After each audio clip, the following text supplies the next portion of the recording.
चलिए अब अगली सीट की तरफ बढ़ते हैं। बरहेट ये सीट है जहां मुख्यमंत्री हेमंत सोरेन चुनावी मुकाबले में हैं और आपको बता दें कि पिछली बार बरहेट को ही मुख्यमंत्री ने चुना है। दुमका और बरहेट दोनों जगह से चुनाव लड़ा था, लेकिन उन्होंने दुमका सीट को छोड़ा और बरहेट सीट को अपनाया, यानी बरहेट सीट पूरी तरह से सुरक्षित उनके लिए फिलहाल नजर आती है। लेकिन गमालियल हेम्ब्रम अब बीजेपी की तरफ से यहाँ चुनावी मैदान में है। हाल में जो इस सीट पर घटनाक्रम हुए, जो हेमंत सोरेन के प्रस्तावक थे वो बीजेपी में शामिल हो गए, कई घटनाक्रम है। उसके बाद अब बरहेट की सीट कितनी सुरक्षित है, कितनी महत्वपूर्ण है, किस तरह का मुकाबला है, ये समझेंगे हम। रंजन जी, अब बरहेट की सीट में कैसा मुकाबला देख रहे हैं? आंकड़े क्या कहते हैं? लोकसभा में जो यहाँ वोटिंग प्रतिशत था, किसके फेवर में क्या रहा?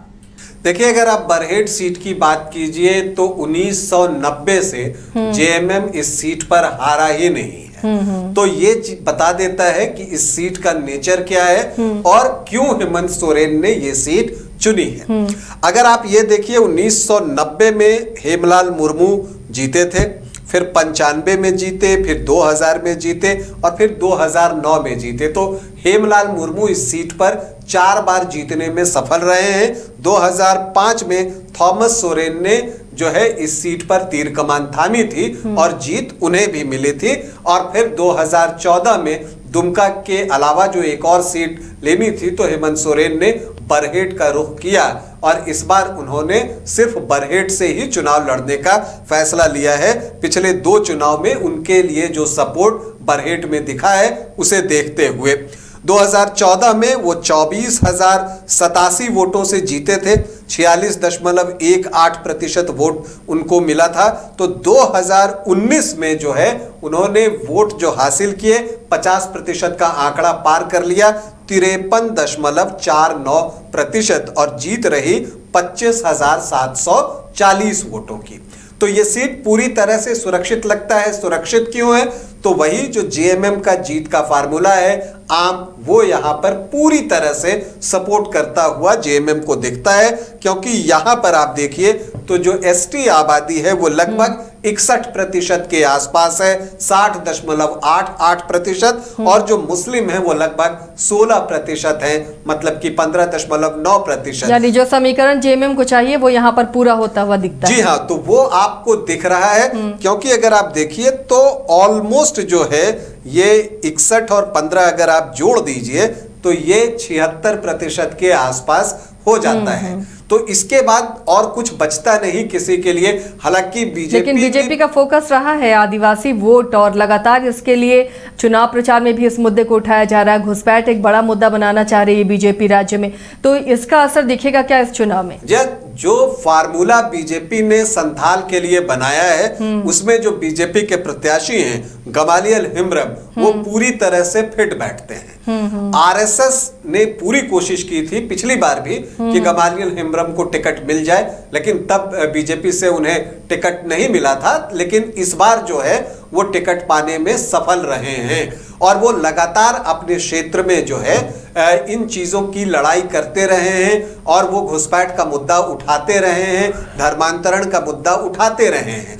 तो जो बीजेपी की रणनीतिक संथाल के लिए बनी है उस खांचे में गमालियल हेम्ब्रम पूरी तरह से फिट दिखाई देते हैं और इसलिए उन्हें यहाँ चुनावी मैदान में उतारा गया है।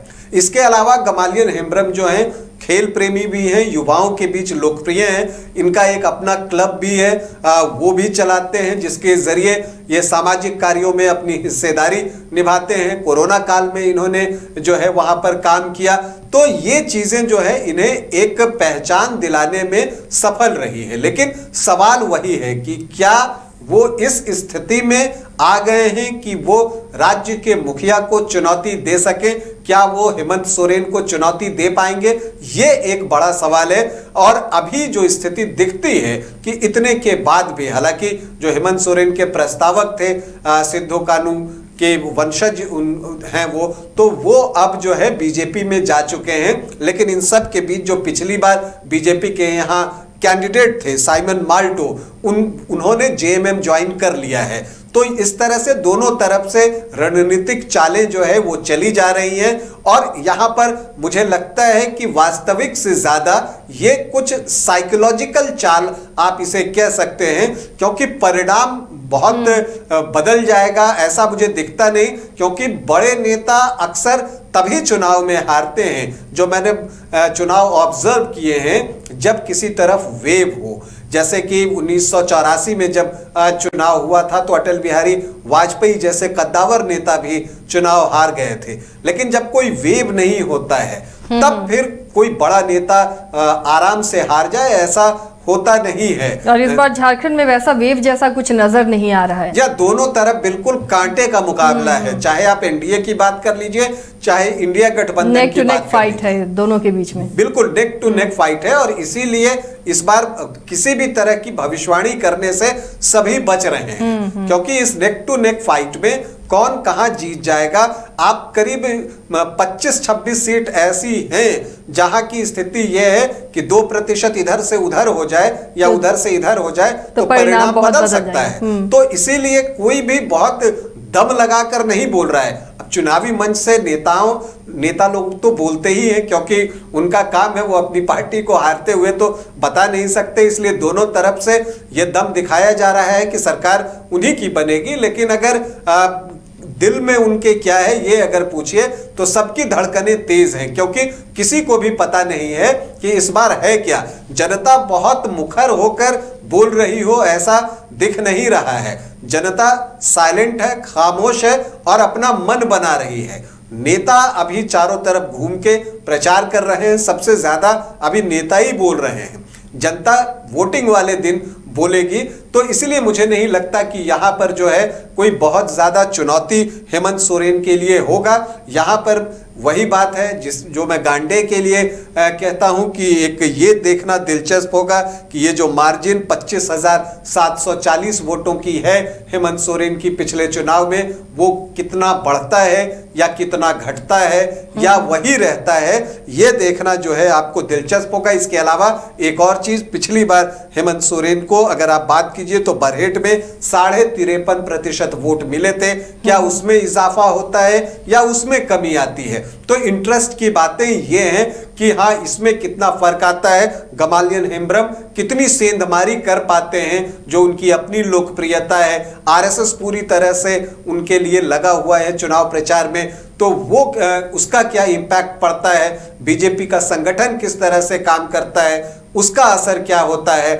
और साइमल मालतो के हटने का क्या नुकसान बीजेपी को हो सकता है, या फिर अगर आप कहिए कि जो सिद्धो कान्हू के वंशज हैं, जो प्रस्तावक थे, उनके बीजेपी में जुड़ने का कितना फायदा जो है हो सकता है, ये देखना जो है यहाँ पर आपको दिलचस्प होगा। चलिए, तो बरहेट की जंग भी बेहद दिलचस्प है। हालांकि मुकाबला आसान नज़र आ रहा है हेमंत सोरेन के लिए, लेकिन फिर भी जनता जो चाहती है वही होता है। तो मुकाबला सभी जगह बेहद दिलचस्प है और हर सीट पर हमारी नज़र बनी हुई है। हर सीट पर मुकाबले भी आप तक हम पहुंचाते रहेंगे। फिलहाल आज के लिए इतना ही, फिर अगले दिन हाजिर होंगे कुछ नई सीटों के साथ। आप देखते रहिए न्यूज़ 22 को।